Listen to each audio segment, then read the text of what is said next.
5 to 10 seconds to kind of link up.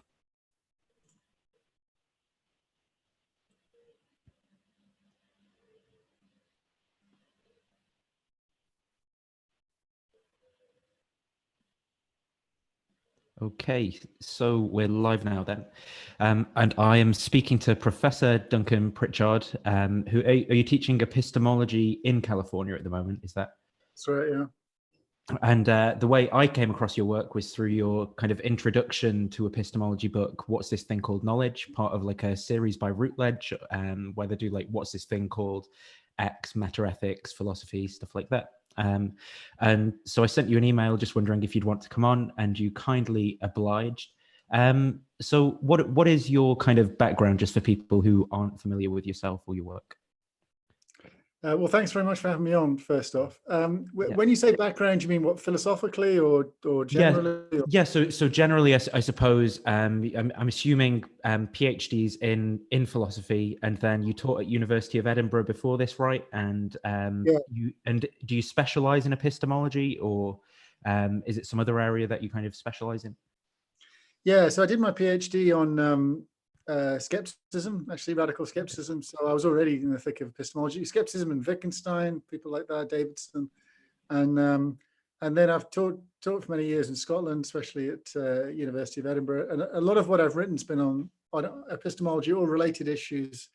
So in epistemology, sort of theory of knowledge, skepticism, issues in epistemology like contextualism and virtue epistemology and religious epistemology and so on, and also where I've done topics outside epistemology, they've tended to be applying epistemology to debates outside, I'm very interested in extended cognition, for example, but I'm kind of interested in its epistemological implications.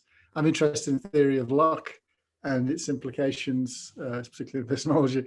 So it's kind of epistemology with everything. So for those who are watching, who are kind of new to philosophy, perhaps, what does this kind of word epistemology mean? What are we talking about when we say epistemology? It's not commonly kind of used in people's everyday language. Yeah, so the word is new. In fact, it was invented by a Scotsman in the 18th century. But the idea is out there. We just don't call it by epistemology. This idea of being concerned with the truth and our relationship to the truth. So things like knowledge, understanding, rationality, justification of an epistemic kind, and so on, reasons. So these are all epistemic notions. They're all about the truth and our access to the truth. And that's why epistemologists are interested in a range of questions that are connected there. Like, so skepticism is, how do we know what the truth is? How can we be sure we have any knowledge? There's the question of the theory, what is knowledge? What's understanding? What's the relationship between knowledge and understanding? What's reasons? What's good evidence? And so on. I see quite a lot of people getting kind of confused between epistemology and ontology. Could you sort of distinguish between like those two things? Because sometimes in discussions and things, I'll see people saying, "Oh no, I'm not talking about ontology here. I'm talking about epistemology," or I'm talking about ontology, not epistemology. So for people who are kind of getting confused when they hear that sort of thrown around, what does that mean? So ontology is a branch of metaphysics. Metaphysics is about the ultimate nature of reality. And ontology is specifically about being. So it's about what exists. So the ultimate nature, so from a metaphysical point of view, what's the ultimate nature of reality in terms of what exists? So, like whether God exists, that's an ontological question. And there are arguments, there's actually an argument for God's existence called the ontological argument for that reason, because it's defending his existence. Right. So epistemology is more about coming to know things about the world rather than about what is in the world. It's what we know about the world fundamentally.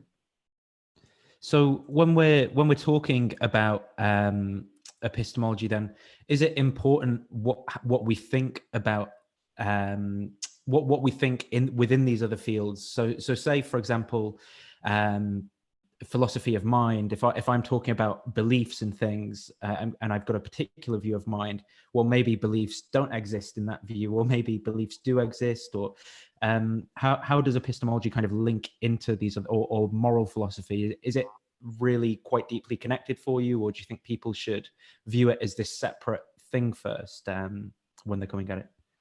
Yeah, a lot of these issues are deeply connected. So, as you say, with mind and the notion of belief, most epistemologists think that belief is a component of knowledge. So, part of what it is to know something, well, a prerequisite of that is you have to believe it, because believing it's kind of like that forges the connection between your mind and hopefully the world, or a fact in the world. If that's the right kind of connection, then it amounts to knowledge. But you need this mind element, the belief part. But if that's right, then it's important that we understand what the notion of belief is. I mean, my own view about these matters is that I think the belief is like kind of a weasel word. It's kind of used in ordinary language. It's used for so many different kinds of propositional attitudes. And one thing I've tried to do in some recent work is to show how, as epistemologists, we're interested in a very specific kind of belief, not belief in general. It's a specific kind of attitude that we can have to the truth. Yeah, and then other connections. So, like, with ethics, for example, there's obviously connections there. There's a normativity that is obviously involved in ethics about what one ought to do and could and should and so forth. And you get the same kind of thing in epistemology. It's a bit more complicated in epistemology because we don't have direct control over our beliefs in the way we have direct control, supposedly have direct control over our actions. But there is a sense in which we hold people to account for their beliefs. If people believe conspiracy theories, or they believe that climate change is a sham or something, we hold them to account for that. And that there's something very similar going on there. We hold them to account as we do in the moral case. If someone does immoral actions. So there's a couple of avenues then that I'm thinking. So one of the avenues, and you can tell me which one of these sounds more appealing, I guess. One of the avenues I'm thinking about then is, do we almost have to assume a kind of dualist version of mind, or kind of, like if we're defining belief as a disposition to behave in a particular way, or maybe a kind of computational definition, does that become quite difficult for the epistemologists to then talk about something like knowledge if they don't think, for example, our mental states can be about anything, or like you said, connecting to a fact in the world? I suppose we'll go with that, and then I can come on to what. Yeah. So our beliefs they better function broadly as we think they do if we're to have knowledge. So as you say, they better be intentional states, representational states. They better be about the world. I mean, I guess this might be behind your question. I mean, issues like freedom, for example, if we don't have free will, then a lot of these normative concepts make no sense. I mean, I just said a moment ago, we hold people to account for their beliefs sometimes. Well, there's no sense to hold them to account if your beliefs are just simply attitudes that one is compelled to have. So yeah, I mean, insofar as the ordinary way of making sense of these notions is very much one that presupposes a kind of folk conception of mind. Or at least something in the vicinity of that. And there'll be certain, as you know, I'm sure there are limitivist counts in philosophy of mind which say there aren't any such things as beliefs as we ordinarily understand the notion. Well, if that's right, they can't be constituent parts of knowledge either. Okay, so then I suppose one of the first kind of problems then that people come across in the field of epistemology is that problem of knowledge. So when we're talking about beliefs, we can kind of have false beliefs. Maybe we've come across that belief in a lucky way. What is it that tethers that belief to truth, or how can we say, I know that this is the case? So some people who watch the channel are Christian theists, some people are atheists, some people, got a conversation there about I know God exists, or I lack a belief, or no, God doesn't exist. So when people are using this type of language, how can they go about knowing that they know, or defining these terms? Yes. So the first thing to recognize is that there's more to knowing than merely getting to the truth. So that the prerequisite is getting it right. So this is, you've got your mental part of the belief, which is aiming at getting it right. And then if it does get it right, if it matches up with the fact, then you've got things right. But there's more to knowing than that, because that connection could be forged purely by accident. Yeah, I mean, guesswork can get you there. Knowledge is more than that. So it's about forging the right kind of relationship between the two. And there's been various accounts historically of how to do this. The standard one, going back a long way, is some kind of justification condition. So the idea is you need good reasons. So it's, I mean, in Plato, you get something like true belief with an account, with a story to tell. So you've got to be able to offer good reasons for thinking that this is true. But there are problems with that. Most famous one is the Gettier problem. The Gettier problem says that it's basically a bunch of cases. You can get to the truth in a way that's justified, and which is no less a matter of luck. I mean, let me give you a scenario. This example is actually due to Chisholm rather than Gettier. But imagine you're a farmer, you're looking in a field, you see a sheep in good conditions and so forth. So you've got a belief there's a sheep in the field. Your belief is true, there is a sheep in the field, and it's justified. You're a farmer, right? You're very good at spotting sheep. But imagine now that what you're looking at is not in fact a sheep at all. Imagine it's a big hairy dog, and that hidden from view behind the big hairy dog is a sheep. So your belief is true, but it's just luck. It's just luck that happens to be a real sheep hidden behind the thing you're looking at. And these Gettier-style cases show that you can have lucky justified true belief. And that seems to imply that you don't have knowledge.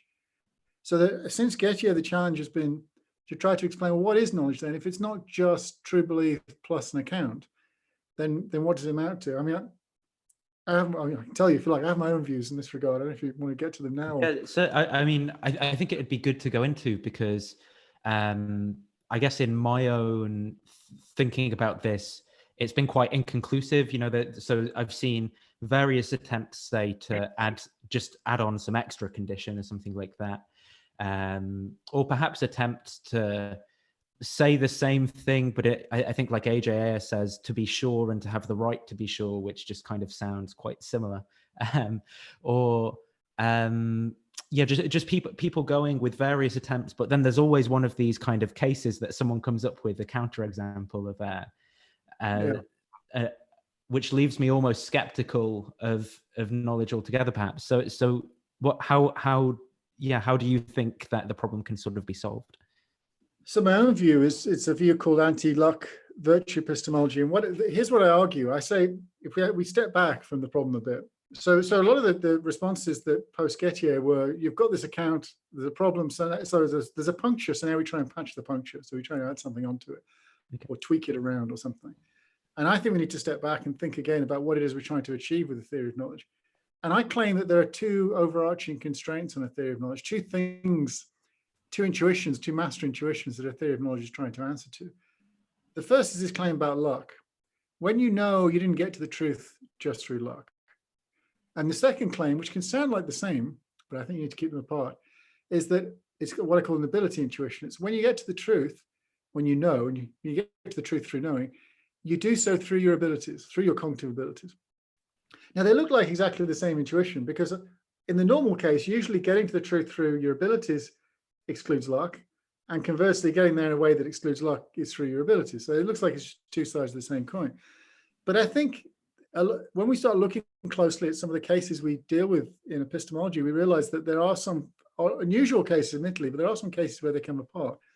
There are some unusual cases where you can be guaranteed to get to the truth, given how you formed your belief. So it's not a matter of luck, you got to the truth, but it's nothing to do with your abilities. I mean, you can imagine a case here where it's engineered. You know, imagine someone is hidden in the room, let's say, and you're trying to form your belief, and someone is making, like a god, let's say, is making sure that whatever you believe ends up being true. So you're not getting to the truth through luck, but it's not through your abilities either. And we also have so much. Sorry. No, it's absolutely fine. I didn't mean to interrupt you. Yeah. And then the other, you know, there are cases where you can get to the truth through your abilities. In fact, this is what's happening in the Gettier case. It is through their abilities to get to the truth, but it is nonetheless a matter of luck. So I think once we realize that these two intuitions are separate, then we start to realize that what we need is two distinct constraints. They're overlapping, so they're not distinct completely there because they overlap, but they're not the same constraint. That's the important. They're independent of one another. And so you end up with a view called that, this is the anti-lock virtue epistemology. And in a nutshell, what it says is that you got to the truth in a non-lucky way, where you're getting to the truth in a non-lucky way is attributable to your agency. So your agency is part of the causal explanation of how you got to the truth. Okay. And I haven't seen a good counterexample yet, so I don't know. It's been going for a while now. Is that, seems like hubris. It seems like hubris to claim it doesn't have any, but I haven't seen any. So is it kind of dependent on some other views there, though? So like, I suppose what you were saying before about perhaps causal determinacy, meaning that in a sense we're not responsible or not creditable for what happens, or something like that. Yeah, it is, but it's dependent on other views in the sense that all theories of knowledge depend on other views. So it's not dependent on specific to that view, but yes, it does. It does make presuppositions from elsewhere in philosophy. So would you have to hold to like a libertarian version of free will, or like a compatibilism or something to? You just need a version which says that you genuinely have free will. I think either would do, actually, right? But just not one where you lack it. Yeah. That's the key thing. Yeah. So so in that sense, then you're creditable, because is it to do with also? Yeah, I should explain the credibility. That's a causal explanation. So when we think, how do we explain your success? And the idea is your agency has to be part of the causal explanation. So think about the sheep case. Although the person did the right thing, they had good reasons to believe what they did, and although they got to the truth, what explains their success isn't their good reasons. What explains their success is that a sheep happens to be hidden from view behind the sheep-shaped object. And I think that's what we want to exclude. We want to say that it's part of your agency is part of the causal explanation of why you were successful in a non-lucky way. So one other proposed view I've come across that people might be interested in who are listening to this as well would be moderate foundationalism of Alvin Plantinga. And I think there's going to be both people who are interested in reformed epistemology from a theistic perspective and from a counter-apologetics perspective who are listening to this. I suppose in what ways, because it sounds like there's almost some similar themes in what you're discussing there, but it sounds like the way that Plantinga kind of sets up his view is sort of, I forget exactly how he works it, like something functioning in its proper environment that it was designed for according to that design plan. Maybe you can do a better job with that. Yeah, first, what is this moderate foundationalism view, and how does it kind of contrast against others in this quest to understand knowledge? So Plantinga's view isn't a million miles away from mine. I think of Plantinga's view as, broadly speaking, a version of virtue epistemology. So it's basically saying, when you know that's attributable to your agency. Now he tells a proper functionalist story. So there's this idea of one's cognitive faculties having a certain proper function, and when they function appropriately in the right kind of conditions, then they're reliable, and that's what gets you to knowledge. But that's, broadly speaking, a virtue story. It's a story about cognitive abilities and the explanatory role they play in our knowledge. I mean, where we diverge is that I think the mistake he makes, and a lot of virtue epistemologists make, is to suppose that they can capture the anti-luck intuition purely by appealing to ability. And one thing I claim is that that's never going to work. So you need to have this anti-luck element as well as a distinct element. Okay. But I don't know what his latest thoughts were on. I mean, this is going back to '93. Yeah. So it could be that he would be happy with that twist to the story. What's interesting about the Plantinga case is how he applies it to religious belief. I mean, that's quite clever, I think. Yeah. Well, perhaps before we come on to some, so I'm broadly going with the order that you've structured the book as well, because I guess that's how it's in my mind. So you kind of dealt with some of these issues surrounding like knowledge and beliefs and so forth, and then came on to like the specifics of kind of religious beliefs, the law, education, stuff like that. So I guess one problem facing any kind of knowledge would be skepticism. One of the reasons we might have skepticism would be an argument like Agrippa's trilemma. What is Agrippa's trilemma, and why does it give us problems? So Agrippa's trilemma goes right back to the ancients, the Pronian skeptics. The Pronian skeptics had these techniques for inducing skepticism, modes they call them. And Agrippa's trilemma is basically three of those modes. And it's the idea is like someone makes a claim to knowledge, you can undermine that. And one way you can undermine it is by asking for reasons. And the thought behind the trilemma is that that request for reasons can only go in one of three directions, all of which seem pretty inappropriate. So one is that the request for reasons could just go on indefinitely. But if the reasons go on indefinitely, then that seems there is no reason holding everything up. It's just an infinite regress of reasons. Or the chain of reasons could become circular at some point. So at some point, the person appeals to a reason they've previously appealed to in the chain. But circular reasons don't look like they justify either. That looks like it doesn't look like any justification at all. And then finally, the third option is at some point they just refuse to respond, or they just say they can't give any reasons. But then that's to concede that the belief is groundless. So the choices are either an infinite chain of reasons, circular chain, or a groundless belief. And the idea is, well, whatever it is to have good reasons for believing something, thereby to know, it can't terminate in any of those three ways. So if they're the only three ways you can terminate, then you don't know anything. And is it right to say that the trilemma then is the sort of motivating factor behind, say, three of these main responses to, like people choosing to take one of these sort of seemingly sort of accepting the absurdity almost of it and just going with it and taking that? Yeah. So you have historically the two main views have been some kind of coherentism. So coherentism says that there can be circular justifications. I mean, they put constraints on when that can occur. Basically, if the circle is big enough, if the web of reasons is big enough, then they can be justifying. And then the other option is some kind of foundationalism. So to say, I mean, the classical sense would be to say that there are beliefs, as it were, that are self-justifying. So they don't require any further element in the chain to justify themselves. So it's like kind of an unmoved mover or something like that, but in the epistemic realm. And this wouldn't be, sorry to interrupt that, like, when people say properly basic, would that be something different? It's in the vicinity. So one way of thinking about proper basicality is the classical way, and that's to think that the beliefs are self-justifying in some sense. So they're incorrigible or self-evident or a priori or something. So, think about the cogito, Descartes, that's the whole point there. I think therefore I am is meant to be indubitable, and hence it doesn't require justification from anything else. It's self-justifying. So it can be part of the foundation. But people like Plantinga, externalists, have offered a different conception of basicality. So for them, the belief just has to be, so the idea is there can be certain kinds of beliefs which, in virtue of how they're formed, can have an epistemic status, even though they're not themselves self-justifying. Right. I mean, think about the perceptual case as a good illustration of this. So this kind of externalism, the idea goes, we can't justify our perceptual beliefs as a whole because, we justify them by appealing to further perceptual beliefs. So we're stuck in a kind of circle.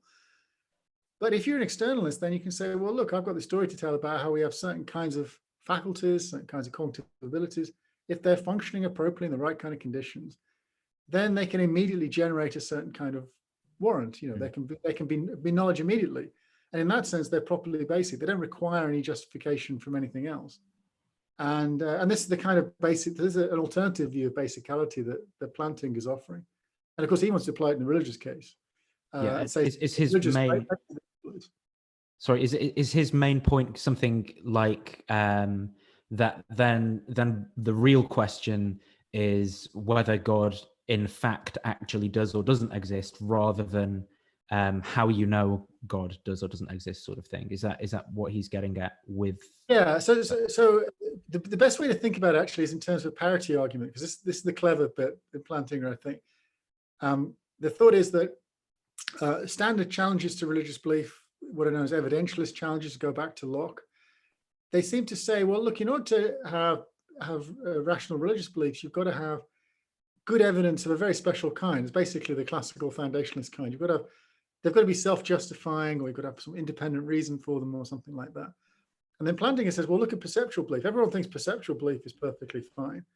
And yet we don't have any independent reason for that. And the beliefs that are formed aren't self-justifying. So what is their epistemic status of perceptual belief? Well, we have certain faculties, and if they function appropriately in the right kind of conditions, we treat them as knowledge. Now, he says, well, what about the religious case? Well, he says that he has a story to tell about how, well, if God exists and I have a certain religious faculty, the sense divinitatis, right? This is a faculty given by God which enables us to form religious beliefs. If that's functioning appropriately in the right kind of conditions, then that can immediately lead to religious knowledge. It doesn't have to have you don't need any independent reason at all. And here's the twist, and this goes back to what you just said. If someone says, oh, well, you can't appeal to the sense divinitatis, right? You can't appeal to that here, that's not fair. He'll say, well, why can we appeal to in the perceptual case? So this is the parity argument. You know, if it's okay to tell that story over here as regards perception, and everyone thinks that's fine, why is it not okay over here in the religious case? And of course, he will concede that lots of people don't accept that story, right? They don't believe there is a God, and they don't believe there is a faculty, a religious faculty, or whatever.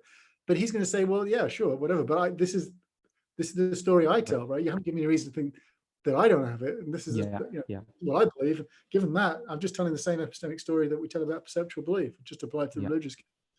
Yeah, that's quite interesting, actually. Yeah, I've not thought about it in those sort of terms, because then I suppose would Plantinga then, I suppose, move on to something like the modal ontological argument or whatever, and he'd say, so yeah, are you gonna deal with this kind of thing? Well, yeah, I mean, I never know with Plantinga with the modal ontological argument whether he was just whether it's a bit of a game or something. Okay. But this is kind of the structure of Plantinga, what he does. It's very clever. He takes arguments that other people find plausible in other domains, and then he applies the religious case and says, well, why not here, right? Yeah, I mean, I don't think the modal ontological argument, I haven't really been following it, but I don't think many people find that one plausible. But then no one really found the ontological argument. That doesn't have many adherents either. I've personally, this is a weird one. Like it's the one where sometimes I'll catch myself. I'll be like, I think it works today, and then I'll be like, no, you know, it's one of those where I'm like, no, it makes sense now, and I'll be like, no, that I can't just define things into reality with my mind, like. Yeah, it feels like a trick, because I mean the basic idea is that, you know, once you concede that God is possible, then it seems to follow by the nature of him that he must be necessarily existing. So once you exist is possible, that means he exists in some world. And then if you're a modal realist, that means, well, then if he exists in some world, he has to, by definition, exist in all worlds. So just by conceding that God is possible, you have to concede that he's necessary. But it feels like a trick, because it feels like, well, maybe then you shouldn't concede that it's even possible, right? Which is difficult. Plantinga is on stronger ground, I think, with the epistemology claim, because the idea there is it's not making any a priori defense of God's existence. Just it's more of a, as I say, a parity, right? What are the epistemic principles we apply? If we apply them consistently, then there's a class of belief over here that's disputed, which shouldn't be disputed. So, so I suppose the way I've seen reformed epistemologists take this then is essentially in the academic debate, well, they're saying, well, the layman Christian though is justified in having their beliefs in things, because, you know, if we're right on the ontological basis, then the layman Christian just has these beliefs implanted in them by God through the sensus divinitatis, or. Mm-hmm. Yeah, I mean that's the idea. I mean, Plantinga, in his more robust moments, he'll just say he'll stop the story there. But in later work, like his 2001 book, I think he's a bit more receptive to the idea that that maybe you want to tell a more subtle story about sort of division of epistemic labor. So I think the idea in the later works is more that it's not just that you have this faculty and it functions appropriately, but that insofar as you're aware of that there are other people out there who have different beliefs, then you also have to be aware that there are people in your community who are responding to the objections. So it's not that you have to respond to them. It's, you know, just like right now, there's lots of objections to, I don't know, global warming.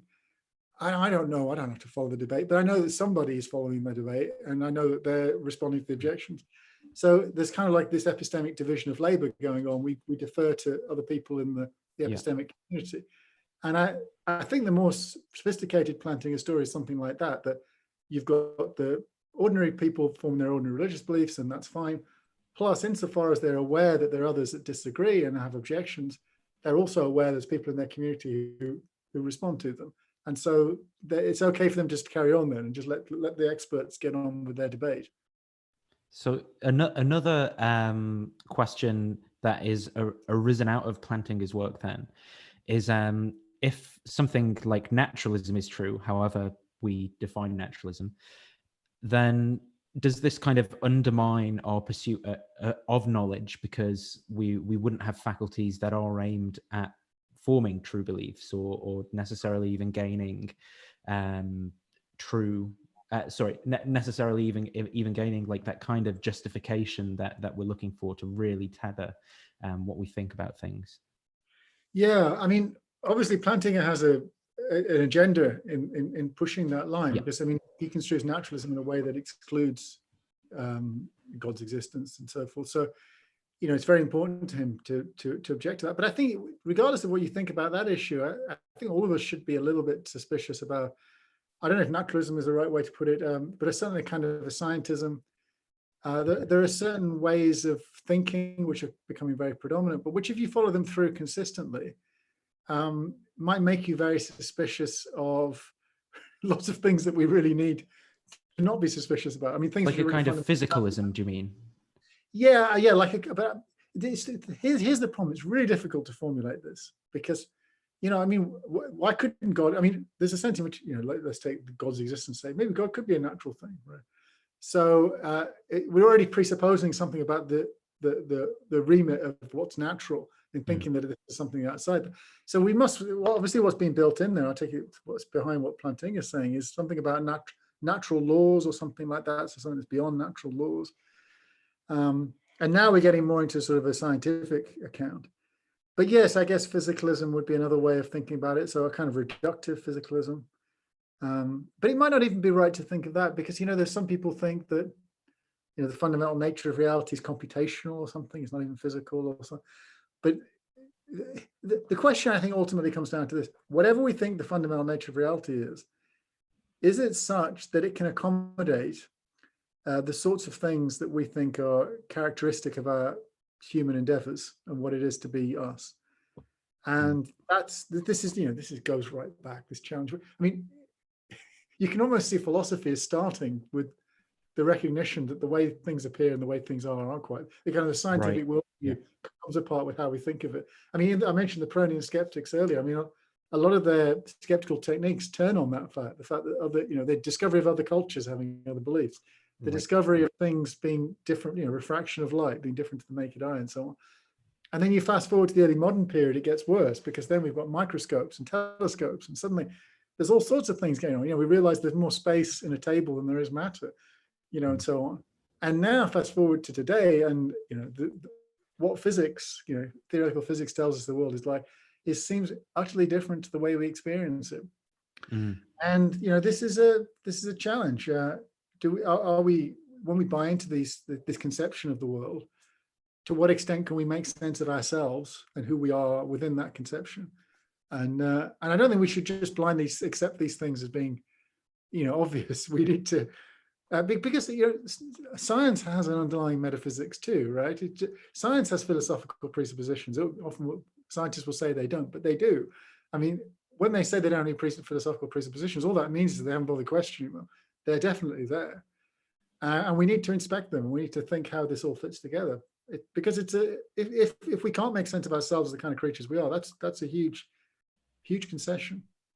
So I think there's something very interesting, perhaps, in what you said there about the way we represent the world internally to ourselves and the way we seem to be finding out that it is, seem to not match up and be very different. And perhaps that sort of gives us reason to be skeptical about a lot of things. But there's something about that seems kind of almost self-refuting to me. It's kind of like it's kind of like when I hear these sort of reductive physicalist accounts of mind, where they sort of say, you know, I believe that the mind is, and it's kind of like, hang on, what, you know, like what are you saying there?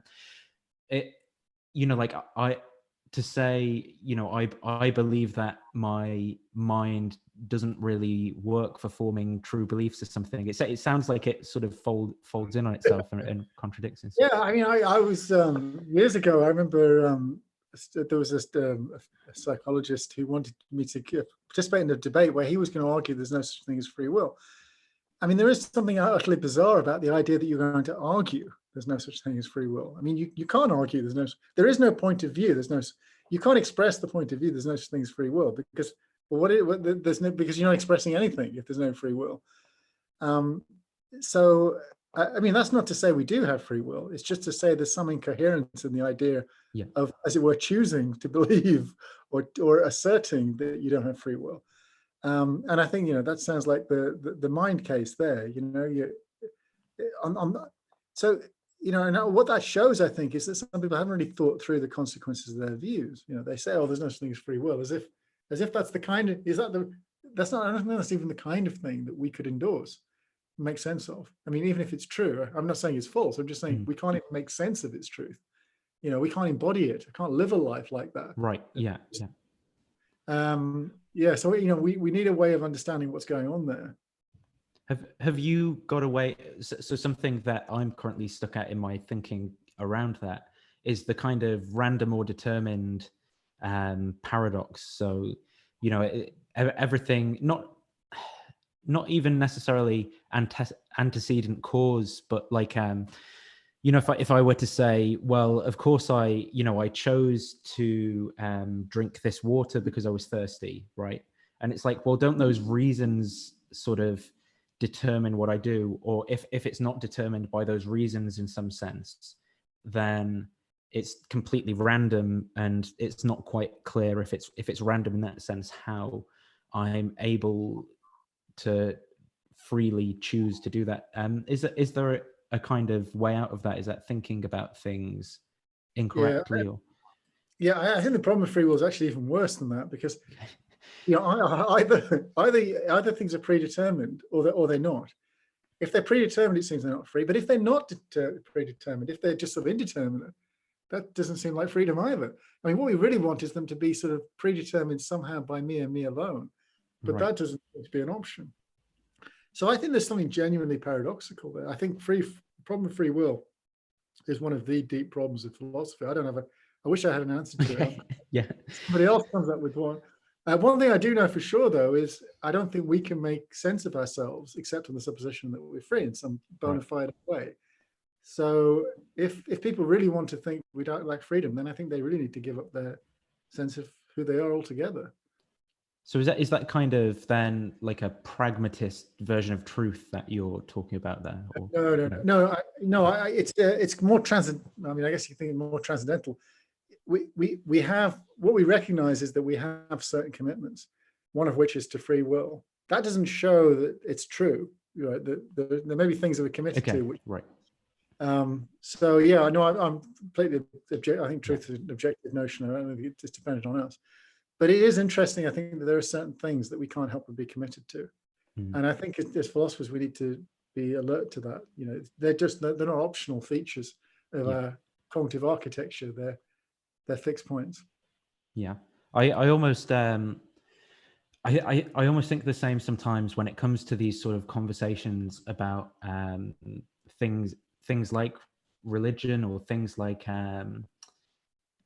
mind, even, where we sort of define things in a way that's completely contrary to almost human nature. Like it seems even, for example, if one was like a scientist, that's really not the right, a scientific naturalist scientist, then that you'd kind of expect, well, what do primates do? Well, they form religions and they have narratives in their minds about the world that they're in, and these narratives kind of correspond to like religious myths, or they gather in communities to ensure, and so you'd expect things like religion to exist whether or not they actually correspond to a god's existence. And I think Yeah, I think there is something in kind of like trying to, it goes back to that problem that you were talking about earlier of the way that the world appears to us phenomenally, and the way that the sort of world in itself kind of is. And this, as it, is it this problem of kind of perception, does this comes under epistemology? Is that right? That's something that, Yeah, I mean, fundamentally, it's appearance and reality, and trying to get the two to match up. so within something that's kind of influenced my thought in this area is Berkeley's master argument, where he says in the dialogues between Hylas and Philinus something like, if you can conceive for me an object which exists independently of the mind, then I'll abandon this position. Now, is there a way out of that, do you think? Yeah, I think so. I mean, I think the Berkeley stuff is very clever. I mean, he's so subtle, you know. I mean, he doesn't dispute there's a material world. He just thinks the material world is composed of these mind-dependent things. I think it's quite a clever move. Yeah, I think what we need to do, though, is, I mean, this may be hard to explain in a nutshell, but Sure. we need to embrace a kind of, just I call disjunctivism. So, or what is known as disjunctivism, it's not my term. So once you get to the point that Berkeley's at, the veil of perception has already fallen. So that this idea that our access, there's the world out there, and there's our perceptual access to it, but we can't, as it were, get to it. And this is a bit like, you know, in Kant, you get this as well. You know, that there is no access to that. We have no access to the noumen of the way things are in themselves in Kant. Only got access to these appearances. But I think that's already to concede too much. You know, this idea that we don't have any access to the world ever. I think, you know, you can see where that idea comes from. You know, well, we could be completely mistaken. So if we make sense of radical error of that kind, why can't we just imagine that our experience of the world are completely independent of how the world actually is? But I think we should try to resist that and try to offer a different way of thinking about the metaphysics of experience, such that at least in the best cases, our experience of the world is directly of a world. Now, there are lots of challenges facing that, but I think the only hope of blocking that argument, the kind of Berkeley style reasoning, you know, when it's skeptical, is to block it at source. You've got to stop the veil of perception from falling, because once that veil has fallen, you know, the world now is lost to you. Yeah, so you've got to stop. You've got to step back and stop it from falling, and that's making sense of what it is. I mean, in the basic perceptual case, for example, what does it mean for us to have direct access to the world?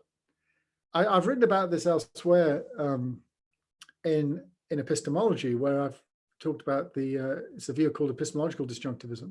That is my own terminology. So this is a particular way of thinking about disjunctivism in the epistemic realm, and I think we need to make sense of. So the veil of perception here is an epistemic veil. It's the idea that our reasons always fall short of the world. You know, whatever reasons we have, we could still be radically wrong, and that's a very prevalent view in epistemology. And I think once you concede that, skepticism follows very quickly, because it's if even in the best case of all the best reasons we could possibly have, we could still be in error, well then nothing to stop us being radically in error then. But I think we need to instead have a way of making sense of what it would mean for us to have reasons which couldn't be radically in error. And this is where I talk about epistemological disjunctivism. I think perception, in the very best case, gives us reasons that actually latch directly onto the world. In the same way, I think metaphysically, in the best case, perception gives us a way of latching directly onto the world. And you know, there's a big challenge in making sense of that idea, but I think we need to make sense of that idea if we're going to resist that line of reasoning. So is disjunctivism then, this would fall under like an indirect realist kind of account? No, of perception? it's direct, usually allied with direct, some kind of naive or direct realism. So that in certain kinds of cases, your perceptual relation to the world is direct, it's not mediated. I mean, it's difficult to talk about indirect because it may be, there'll be representational states involved, but the thought is, nonetheless, there's no gap, as it were, between your belief about the world and the nature of the way the world is. It's perhaps easy to explain in the epistemic case. In the epistemic analog is the thought that you've got reasons which actually entail the thing you're believing. So here's an example. The thought is, in very good cases, perceptually, your reason for believing that there's a table in front of you, let's say, can be that you see that there's a table in front of you. We're seeing that P entails P. So you've got reasons that actually entail something about the world. And of course, if reasons like that are possible, then it can't be true that your reasons are always compatible with widespread falsity. So that's the challenge. Can we make sense of reasons that are factive in that way? And so to explore that view a little bit more, then say, I place a straw in my glass of water, and it appears that it is bent in the water, but it isn't actually bent. What's the response to that kind of argumentation? Yeah, so obviously those aren't the good conditions. So I think that the line goes that what people do, they say, look, here are some bad conditions perceptually where you can be wrong. Hence, you're never in good conditions where you're guaranteed to be right. And the challenge is to resist that line of reasoning. It's actually, on the face of it, it's quite dubious. Why should the good cases be judged by the bad cases? So yes, sometimes we're wrong. Sometimes experience leads us. But why should that mean that in good cases where the experience isn't deceptive, why should it be that our reasons fall short of the world even there? So yeah, refraction of light, it can mislead us. But right now there's no refraction of light going on in my perception of the table. That's the thought. So why not think that I could have factive reasons there? But how can we tell the difference between those good cases and bad cases then, or can we? Oh, yeah. So you hit the nail on the head there. Okay. So if you're a disjunctivist, you're going to say you have to concede that the good case and the bad case, you can't tell them apart. So in particular, you could, for all you know, be in the bad case. Right. But what the anti-disjunctivist line says is that, well, it follows from that therefore you can never, when you're in the good case, have the reasons, special kinds of reasons available in the good case. And I think that's what you need to resist. So the thought is, yes, it's part of the human condition that you can't sometimes tell the good case and the bad case apart. And if you're in the bad case, then things are problematic epistemically. But what they resist is the further claim that therefore you can never be in the good case. You can never have the epistemic benefits of being in the good case. Mm. And the idea is that's a concession too far. So the other thing I'm just thinking about have you got a hard deadline at all, by the way? No. Just one. No. Okay. I've got to pick someone up from the airport in 20 minutes. Well, I've got to, not in 20 minutes, I've got to finish to drive to the airport in about 20 minutes. So I'll try and think about time then. So to move on into, we've already kind of talked about virtue epistemology a little bit, but I wanted to talk a bit more about that, because I suppose a lot of modern philosophy can seem quite analytic in a sense, and virtue epistemology seems to me to be talking about, well, what type of people should we aim to be, and maybe is something people can think about applying a bit more in their lives. So I suppose even though we've already discussed it a little bit, how should we sort of think about virtue epistemology in general? Yeah, so the general idea behind virtue epistemology is to focus not so much on, as it were, states of the agent, like what your reasons are at any particular time, your evidence is a particular time, whatever, but to focus on character. What features of your character, your skills, in particular your cognitive skills, your intellectual skills. So your cognitive skills may be faculties, things like your observational skills and so forth, your hearing and perception and so on. But more important, a lot of those you're born with, and maybe limitations to what you can do about those. I mean, you can augment them in various ways, classes and so forth, and you can revise your beliefs accordingly to the inputs you get. But the really interesting case is when you get to the proper intellectual virtues in the Aristotelian sense, and these are quite sophisticated character traits. Things like being intellectually humble, being intellectually courageous, being intellectually tenacious, having integrity, being curious. These kinds of character traits, they're constituent parts of what we think of as an intellectually virtuous person, a good inquirer in the broadest sense. And it seems like these are traits that we want to cultivate, or ought to want to cultivate in ourselves and in others.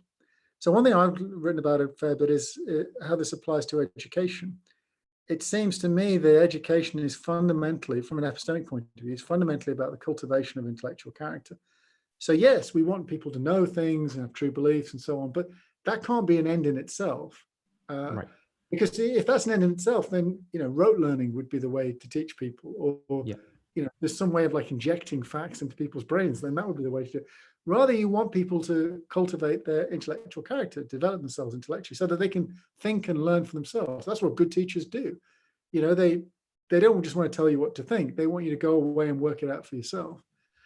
And so this idea of inculcating character, I think, is very important. And I think increasingly, it's always been important in Aristotle's time. But I think it's even more important, becomes more important day by day, because of, we live in an information age, but we might as well call it a misinformation age as well. One of the things that social media does by design, actually, is play on our vices. It wants us to be impetuous. It wants us to be, uncharitable with others. It wants us to be cowardly intellectually, and so on, and to lack tenacity. It wants us to get easy fixes and so forth. So these vices actually are very dangerous. Over here, there's a president right now who seems to embody all of these vices at once. It's quite an astonishing thing. Yeah. Like a refusal to admit the truth, no humility whatsoever. And so, these things they're dangerous. I think we increasingly see how dangerous these vices can be, and how important it is for us to cultivate the virtues instead. So how can people is there any recommendation on how people can apply that and go about trying to cultivate these virtues? I mean, is it a case of brute will? Is it a case of kind of habit when it comes to things? Is there any advice either from, maybe in some sense the ancient approach to philosophy might be more useful to this question, or what are your thoughts? So Aristotle was really interested in this school because it's kind of, his advice is very practical. I remember joking one time that, Aristotle's books, you could easily repackage it as one of these books you buy at the airport, 10 tips for successful, blah, blah, blah. Probably has been done somewhere, you could just do the whole thing like that. Because remember, Aristotle was trying to train up the senators of the day, right? His works weren't aimed at the general public. They were aimed at a very specific audience, these people who are going to rule. And so the advice he's giving is very practical. And it's things like, he thinks that habituation is really the path to virtue. You have to make these things a habit. The other thing you need to do is, it's very important, is exemplars. You have to surround yourself with good people and try to emulate them. And I think this is exactly what we do. There are certain people we admire, we see their admirable traits. In being around them, it doesn't have to be physical people as well. I think these can be like great novels can depict, right, or a great film can depict a certain character traits, and you can admire that. And in admiring it, you can have a certain kind of contagion where it starts to refine your character. So, it's the importance here of values and pursuing those values. And I think, in the educational context, we could do more. There's a wonderful school just down the road from here in Long Beach, where I am now, which was set up by the philosopher Jason Bear and some other parents. And it's called the Long Beach Intellectual Virtues Academy. It's a middle school. And it's amazing. They built it's a completely brand new school. They built the entire curriculum around the cultivation of intellectual virtues. That's very interesting. I think this is the way to do it. Everything else is secondary to understanding that. And they make it key to all their activities. There's a project I'm involved in here at the UC Irvine, which is trying to do the same thing, but into the university curriculum. It's in early days now, but it's trying to build it in. So when people are learning about biology or chemistry or whatever, they're also thinking about the intellectual virtues and how they can cultivate them in themselves. And I think this is one of the key things we need to do with education moving forward, is to make it less, as it were, instrumentalist, less about learning a bunch of facts to achieve a certain end, and more about the cultivation of intellectual character. Because intellectual character, as it were, it's the most valuable transferable skill, because it helps you with everything you do. So that's another thing I've been involved in, but this back in Scotland, was trying to bring the intellectual virtues into prison education as well. I think there are lots of realms where you can have quite a transformative effect by bringing. So this is like philosophy in action. Right. In fact, actually, it's going back to a very classical idea of philosophy, which is, you get in Socrates, like the education is pure, philosophy is kind of education that's purest form. We think of it as a subject matter, but it isn't really. It's kind of like an activity in its purest form. Yeah, when I interviewed, I don't know if you know Professor Henrik Lagerlund, who's at Stockholm University. I interviewed him on philosophical skepticism, and we did talk about a little bit in terms of some of these ideas of the skeptics that we were reviewing historically, the idea of it being more this sort of lived, with this sort of way of living rather than a paper that you can put out to try and get tenure within an academic system, or like what hasn't been done before, and then kind of which even though I suppose it's the idea is contribution to human knowledge, can sometimes people can play the game and you might have to play the game, and that can sometimes work against the idea of trying to contribute to, I suppose, human flourishing in some sense. Yeah, this is very interesting. You go back to the ancient world, philosophy was all about a way of living. Everything was an ethic. I mean, we think of an ethic now as like a moral code, but they were thinking of an ethic just as a way of life. And philosophy was always a contribution to that. It was always meant to be a way of living. And it was a certain point in history, the early modern period, I guess, is the way we put the blame mostly, where it started to become a doctrine, a body of doctrine rather than a way of life. But there are some philosophers, I think, who stuck to that idea. In the early modern period, you've got Montaigne, one of my heroes, I think, who embodies that very nicely. I think Wittgenstein, done a lot of work on Wittgenstein. I think for him, it was a way of life throughout. And I think that shines through in his work. And I think it's also why some people misunderstand his work, because they think of it as just simply a body of doctrine. Yeah, that's interesting. I have to say I've not looked too much. I've not read enough of Wittgenstein to be able to kind of put those interpretive lenses on and say anything about it. So to go into some questions from the chat, then someone has given me a quote in French that I'm not going to try and say. Something about well-formed minds, not well-filled ones. And then so. What does Pritchard think of Sartwell's minimalism, and how common is the sentiment today that trying to solve Gettier problems should be replaced with something else? The Sartwell view is very clever. Knowledge is just true belief. It's two very good papers. They're really good. I don't think it works for complicated reasons, but I can't remember his arguments even offhand, but I just remember thinking they're very clever. But yeah, it just seemed clear to me there's more to get into knowledge than simply getting it right. In terms of the Gettier problem, there was this at one point. So here's what happened. You had the Gettier problem. People initially thought, as you do, it'll have an easy solution. So then people started coming up with sort of tweaks and tweaks and tweaks. And in fact, there's a famous book by a guy called Shope, just surveys all these different tweaks that appeared. They get increasingly more arcane as you go on. You have these papers in analysis that go on. These analyses of knowledge that are incredibly technical, lots of twists and turns. And after a while, it starts to look like a degenerating research program. It starts to look like the kind of thing that's a lost cause. And so some people then, it became de rigueur to say, oh, well, maybe we can't define knowledge. And some people have kept on going down that route. And I think I've sort of swam in the opposite direction, because while everyone was doing that, I then said, actually, I've got a theory of knowledge, and I think it works. And as I say, lots of people have had a go at coming up with counterexamples. I haven't seen any that persuaded me. So I kind of think I've got it. And I think the reason why I think I've got it is because I've stepped back and tried to think again, rather than this puncture patch type approach, step back and try and think, well, what is it that we want a theory of knowledge to do? So yeah, I think it's gone. But yeah, there is this other school of thought. And in fact, a lot of it comes from virtue epistemology, actually. They say, oh, don't worry, the theory of knowledge is kind of not the focus. What the focus should be is understanding intellectual character. Don't worry so much about the nature of states like knowledge.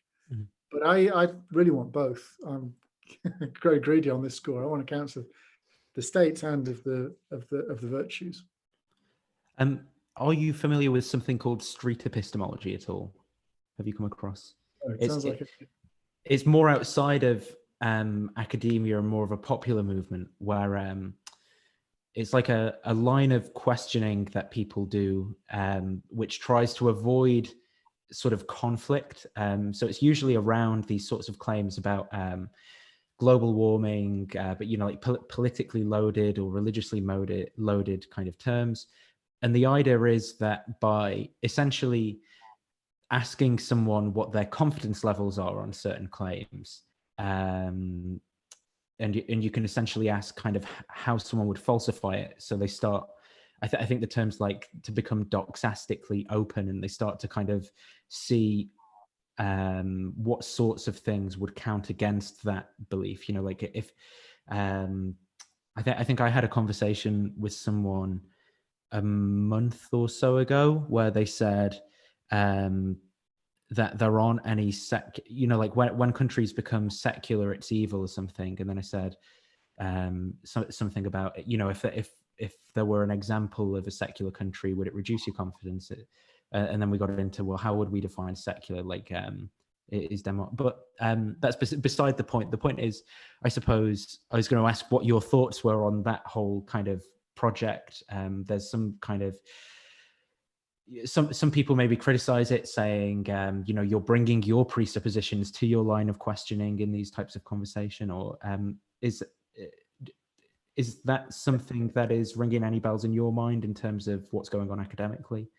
Well, I'd love to hear more about it. It sounds very similar to an educational technique, which is called COPI, the Community of Philosophical Inquiry, which goes back to Dewey, and then later people like Lippmann have developed it. I think this is really powerful. But basically, the idea is it's like a certain way of debating where you strip away everything extraneous and you focus just on what you believe is true and your reasons. And there's certain rules of respect, rules of engagement with each other, whereby if someone wants to object to your reasons, for example, they first have to state what your reasons are, and then they have to give reasons against it. So, and it's a very nice way of getting people to make reasoning explicit. I think it's a way of doing sort of philosophy in a pure sense. I think it's a way of cultivating virtues, actually. We did this in the prisons project I mentioned. The COPI method's been used. I know people do it in schools. Right. It's a way of getting people to have debates. And what tends to happen is people have debates in a way that doesn't degenerate into name calling. Yeah. It rather leads to something more constructive, where people start to have greater understanding of each other, even if they don't convince each other. But I see that as being part of the development of intellectual character. So COPI and other kinds of educational strategies, I think they work because that's what they're really doing. I think I'll definitely have a look into those ones as well and see if I can figure out that it might be that someone's taken it from that and called it street epistemology or something. Yeah. Well, the other great thing about COPI is why it works in schools and prisons is that it's a way of doing philosophy which doesn't presuppose any kind of background knowledge. Right. In fact, you don't have to read anything, So, like you can have very young kids can do it because you don't have to assume that they can read and write. So it is a very, it's a very hands-on way of getting in there and just doing philosophy very quickly without having to worry about whether they know X, Y, and Z. Well, there's a lot of these videos out there that are quite interesting because some of these people go out with like GoPros, for example, and they'll go on like university campuses and have conversations with like anti-vaxxers or Latter-day Saints, missionaries, or like anti-LGBT people. Think these sorts of things, and the conversations. I mean, a lot of people enjoy watching them, but often people kind of come back and they do change their mind later on as well. And it's interesting because you think, if you'd kind of had sat down with this person and said, well, here's why you're wrong, almost all they hear there is sort of aggression and combative, and whereas if you go, well, oh, that's interesting, like how confident are you that vaccinations lead to autism or something, and what's your main reason, what would count as evidence against that reason, and people start thinking about these things. And so I think it's quite effective. If there's anything else you want to say on that, or I'll go on to next question. No, but if anyone's, if anyone's interested, I can send it to you as well. There's some stuff on COPI in prisons now. It has a transformative effect on prisoners. It seems like a lot of them, they say that in past discussions of this kind got violent very quickly. And, that's Right. understanding that there's a way of operating in the space of reasons that is non-confrontational in that way is actually something that needs to be learned. Those of us that have learned it, we kind of take for granted, but it isn't taken for granted for everyone. And it can create all kinds of problems for people if they hear anyone disagreeing with them as a confrontation, and then if they think violence is a way to respond to confrontations, you can see where that leads. Yeah. So someone asked a question about Galen Strawson's freedom of belief, freedom and belief, and he addresses, I think the tension they're referring to is the sort of random or determined one, and what your thoughts are against that. A basic argument against free will, I think the question. Okay. Yeah, I don't know it, but as I said before, I think the problem of free will is really deep and hard. Yeah, and I don't know the answer to it, I'm afraid. Yeah. So someone put, I think I've been determined to believe that there's no free will, as a result of arguments and evidence that have been presented to me. What are your thoughts of that sort of response? I suppose that I mean, it's the kind of thing where it could be true. I just don't think that it makes sense to say it, even if it's true, because in saying it, you're presupposing that you have the freedom to say it, to assert it, right? So, I mean, or here's another way of putting it. Insofar as you say it, we can't interpret what you just said as an assertion, because an assertion is an act, and that you didn't act, right? If you're not free, okay. It's not an opinion. You don't have opinions if you're not free. It's not an expression of anything. It's just, you might as well just be a bunch of noise. And one thing that I thought I just remembered as well from the start of the conversation, when you talked about we have knowledge, and our knowledge, it's like how it links up to this fact.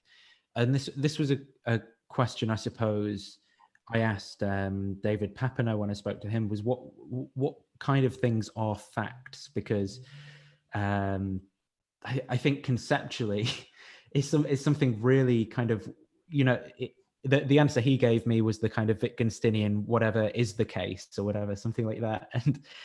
But I was kind of still a bit like, what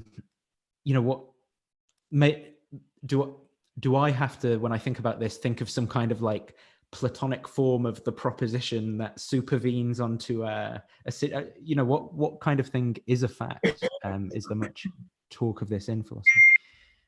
Yeah, I mean, I think facts are just truths, so they're true propositions. I mean, I hesitate to say propositions because propositions have a certain kind of structure and so on. You might think facts don't. There are some issues there, but I take it what's the real worry behind your question is, what is it that all truths have in common, or something like that? I mean, that would certainly be a worry further down the line. But I guess, I mean, I don't know what I actually think about things anymore. Philosophy's kind of messed up all my, So like I say, sometimes idealism's making sense, sometimes physicalism's making sense. But I guess, like conceptually say, if I look at a proposition in a natural language, I can kind of break it apart and formalize it and say, oh, this is, and I can say, I think this is true. It corresponds to something that's out there in the world. But I suppose, what is there such a thing as actually like a fact in itself, or is it just that I'm thinking about something and intentionally representing it, or what is it? I mean, in a nutshell, it comes down to the world has to be a certain kind of way, and then in our thoughts we represent it as being that way, and when it's true, the way we represent it correlates. I don't want to use the word correspond because that has all kinds of baggage, but yeah, that's what we mean when we say it's true. It's that, I mean, I presume this is what David Papineau was getting at. Yeah. What is it for the snow is white to be true? Well, it's that there's this thing, snow, and it's white. And what I was saying about what truths have in common is, and I suspect this probably would be what Papineau would say as well, is that I'm not sure there's anything more informative than we can say other than that. And I don't think that's even a problem either. I used to think it was a problem. I'm not sure now, because I don't, and this may shock you, usually shocks people. Okay. I don't think truth is a philosophically interesting notion. Okay. So I think what's philosophically interesting is our relationship to the truth. So how do we know it? How do we know we've got it, and so on? But these are all epistemic relations. Truth, it seems to me, is just some, it's just some notion of making sense of this. It's just some way of talking in general about that correlation claim, whatever it might be. But that's kind of the uninteresting bit. The interesting bit is, yeah, but how do we know when this relation holds? I mean, I think, the one way to think about this is that we have a pretty good grip on what it means we have pretty good grip on what truths are, plurally. This is the truth, that's the truth, that's the truth. What we don't have a good grip on is what is they all have in common, other than they're all truths. And that would be what a theory of truth would answer. But I'm not sure there is anything. Well, Augustine has an answer for you. Truth with a capital T. Does he? Okay. Yeah, I guess I'm inclined to some kind of deflationism. And I suppose I think a lot of the history of philosophy is if people get themselves in court and, they get themselves all twisted up because they don't realize that's an option. They think they've got to say something. I'll have to look up Augustine. I don't know. Maybe was it Augustine or Aquinas? Was it Augustine you just said? Augustine, his I think it was his Platonic proof for God is sort of that, there's Aquinas in his degrees, fifth way degrees of being thing, I think is picking up on something similar. But I think Augustine has a big one about truth in there somewhere. Are you a Platonist? Would you describe yourself as? No. No. I mean, I don't know, but I don't think so. I mean, as we said before, I think there may be something dangerous in having sort of a scientifically reductivist account of the world, and sometimes Platonism just means anyone who thinks that there's something more than that. So if that's what it means, then fine. But taking it in the way that the Plato meant, I wouldn't say. I don't think there's a realm of forms or anything like that. Yeah. So when I spoke to Russ Schaefer-Lando and Michael Humer, who are two guys who are into ethics and stuff as a specialty, I'm sure you're aware, and they sort of did describe themselves as Platonists, but not in the sense of not in the sense of Plato saying that there is this one thing that's the perfect form of it, but that the abstract thing, things participating in redness or red things, they sort of thought there were these abstract objects and things in the world. Is that something that you think you would kind of? I mean, I'd be open to be convinced. It seems I'd rather do without things, the need for there to be Platonic objects if possible. But if someone might, metaphysics is a strange. I find it very difficult. Because it says things which I just can't really get my head around. Yeah. And, this is a case in point, in order to make sense of redness, I've got to think that there's some Platonic form of the red or something that it partakes in. I don't know. That just seems, it doesn't sound like what I want. I also struggle very much with metaphysics for similar reasons. And someone has asked, do you have a solution to the liar's paradox? No, but I think if you go deflationist about truth, then the sort of Tarski sort of line, you do in terms of levels. So that would solve it. It seems to me, it's the self-referential nature of these things that's problematic. So you just exclude the self-referential things at the first order, and then that seems to get rid of it, I think. Although, mind you, it's been a long time since I thought about this. Maybe there's been more on this in the interim. Okay. Well, I guess we'll wrap it up there then.